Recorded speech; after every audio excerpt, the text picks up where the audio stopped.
Hello जी, आप सभी का स्वागत है हमारे YouTube channel sister with me में। तो चलिए शुरू करते हैं आज का पहला सवाल। तो पहला नंबर सवाल है, किस टीकाकरण का त्वचा पर अस्थायी चिन्ह होता है? यानी कि जो भी हम टीकाकरण करते हैं तो कौन सी वैक्सीन से वहाँ पे अस्थायी चिन्ह हो जाता है? तो BCG का जो हम टीका देते हैं उससे अस्थायी चिन्ह होता है। और BCG का फुल फॉर्म होता है, क्या होता है फुल फॉर्म आप लोगों को भी पता है, तो बेसिलाई क्लाइमेट ग्यूरिन होता है। और BCG जो होता है TB किससे बचा, BCG के वैक्सीन से किससे बचाव होता है? TB से, जिसे हिंदी में क्या कहते हैं? तपेदिक। क्या कहते हैं? तपेदिक। और BCG जो होता है बर्थ डोज होता है, और यह जन्म से लेकर 1 साल की उम्र तक BCG की टीका दिया जाता है। तो ये समझ में आ गया होगा कि BCG का जो टीका होता है वह क्या होता है, तो वह अस्थायी चिन्ह होता है। अगला नंबर सवाल है, नवजात शिशु की साधारण लंबाई क्या है? जब बच्चा जन्म लेता है तो उसका साधारण लंबाई क्या है? तो इसमें आंसर है 45 से 55 सेंटीमीटर। लेकिन नवजात शिशु का साधारण जो लंबाई होता है, अगर कहीं आपको एग्जाम में ANM से रिलेटिव अगर पूछे तो 45 से 50 सेंटीमीटर भी ऑप्शन रहेगा, तो ये सही आंसर है। तो नवजात शिशु का साधारण लंबाई क्या होता है? 45 से 50 सेंटीमीटर होता है, ये याद रखिए। ANM का जो एग्ज़ाम होगा उसके लिए भी इम्पोर्टेंट है। चलिए तीसरा नंबर सवाल है, जन्मजात शिशु का प्रथम मल क्या कहलाता है? यानी कि जो बच्चे जन्म लेता है तो उसके प्रथम मल को क्या कहते हैं? तो उसको क्या कहते हैं? मिकोनियम। क्या कहते हैं? मिकोनियम। यानी कि बच्चा का जो प्रथम मल पैखाना होता है, बच्चा का प्रथम मल, या इसको पैखाना भी बोल सकते हैं, प्रथम मल या पैखाना, तो यह क्या कहलाता है? मिकोनियम कहलाता है। याद रखिए, बहुत इंपॉर्टेंट क्वेश्चन है। ऐसा ही क्वेश्चन एग्जाम में पूछता है जो बना नहीं पाते हैं। अगला नंबर सवाल है, चौथा नंबर जो है, नवजात शिशु का वजन किस माप से मापा जाता है?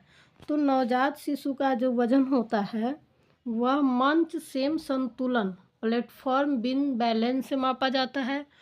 और नवजात शिशु का वजन मापने वाले मशीन को क्या कहते हैं? तो उसे कहते हैं वेइंग मशीन। क्या कहते हैं? Weighing machine. याद रखिए, ये एग्ज़ाम में पूछता है, ये पूछे या ना पूछे लेकिन ये ज़रूर पूछता है नवजात शिशु का वजन मापने वाला मशीन का क्या नाम है? तो वेइंग मशीन नाम है, याद रखिए। चलिए अगला नंबर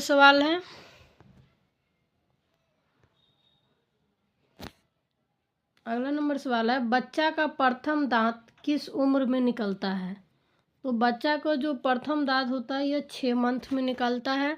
लेकिन ये ज़रूरी नहीं कि हर बच्चा का 6 मंथ में ही दांत निकल जाए, लेकिन क्वेश्चन होगा कि 6 मंथ से ही बच्चा का प्रथम दांत निकलना स्टार्ट होता है, तो अधिकांश बच्चे में 6 मंथ पर भी दांत निकल जाता है।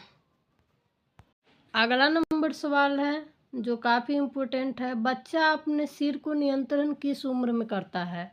तो ये सब जितना भी क्वेश्चन अभी करा रहे हैं वह चाइल्ड हेल्थ नर्सिंग से रिलेटेड क्वेश्चन है और एग्ज़ाम में हमेशा पूछते रहता है। तो बच्चा अपने सिर का नियंत्रण जो 6 मंथ की जब उम्र आयु होती है बच्चे का, तो उस उम्र में बच्चा अपना सिर पर नियंत्रण रखना स्टार्ट कर देता है।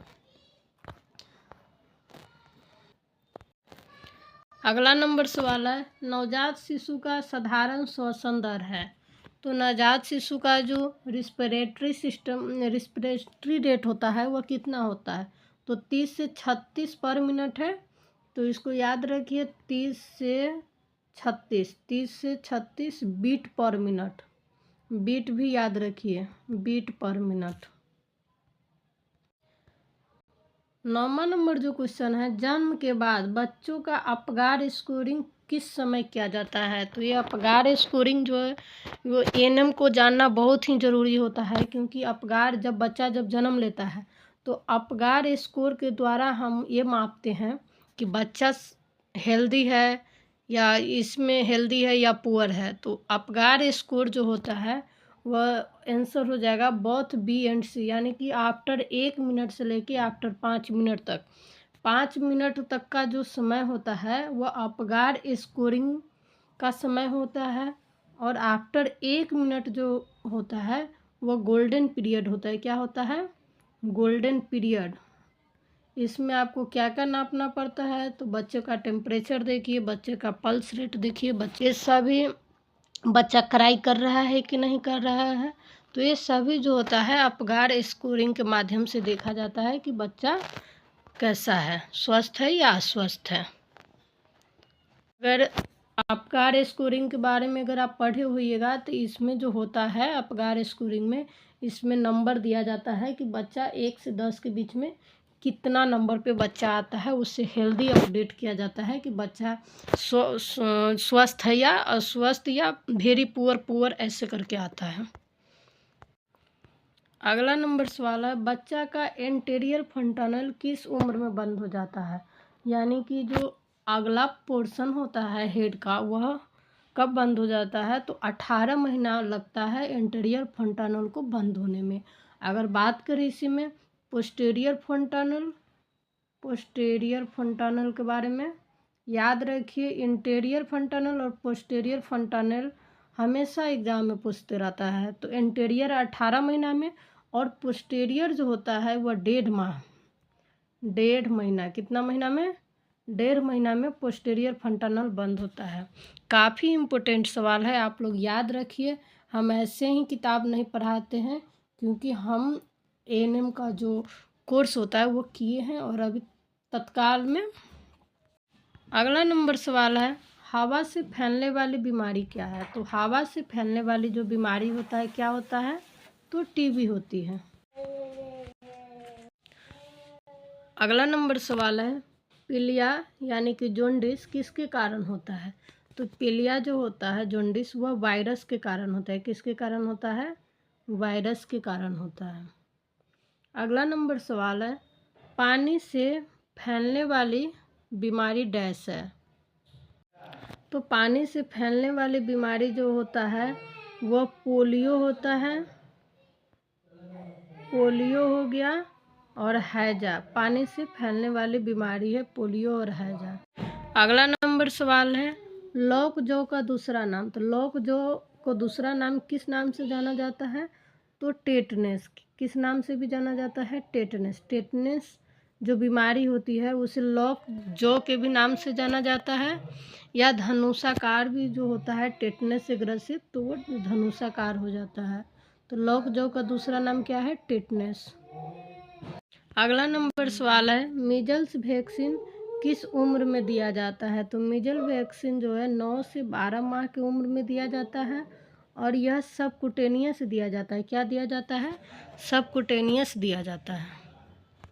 अगला नंबर सवाल है, मम्पस एक बीमारी के कारण होता है। मम्पस किसके कारण होता है? तो मम्पस जो है वह वायरस के कारण होता है। किसके कारण होता है?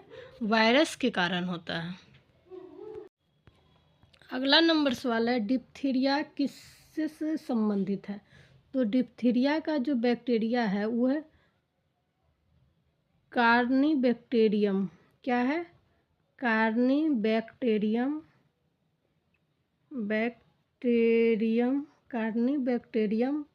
डिप्थेराई। क्या है? कार्निबैक्टीरियम डिप्थीराई। याद रखिए, बहुत ही क्वेश्चन अच्छा है। कार्निबैक्टीरियम डिप्थेराई इंग्लिश में अगर लिख लीजिए,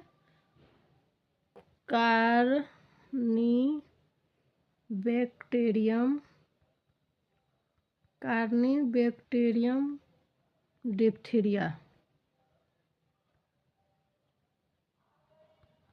कार्निबैक्टीरियम डिप्थीरिया जो है वह डिप्थीरिया का बैक्टीरिया का नाम है।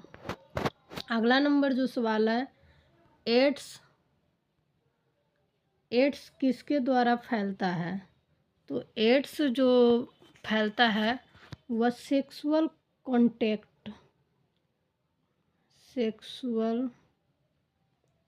कॉन्टैक्ट यानी कि शारीरिक संबंध बनाने से फैलता है। और ब्लड ट्रांसफ्यूजन, किसके कारण? ब्लड ट्रांसफ्यूजन यानी कि एड्स जो बीमारी है, सेक्सुअल कॉन्टैक्ट शारीरिक संबंध, और ब्लड ट्रांसफ्यूजन यानी कि रक्तदान, यानी कि ब्लड एक शरीर से दूसरे शरीर में जाने पर भी एड्स बीमारी होती है। अगला नंबर सवाल है टाइफाइड बीमारी है। तो टाइफाइड क्या बीमारी है? तो टाइफाइड जो होता है वाटर बोर्न होता है। क्या होता है? Water borne. Typhoid water borne होता है। अब है जन्मजात विकृति डैश है। जन्मजात विकृति क्या है? तो जन्मजात विकृति होता है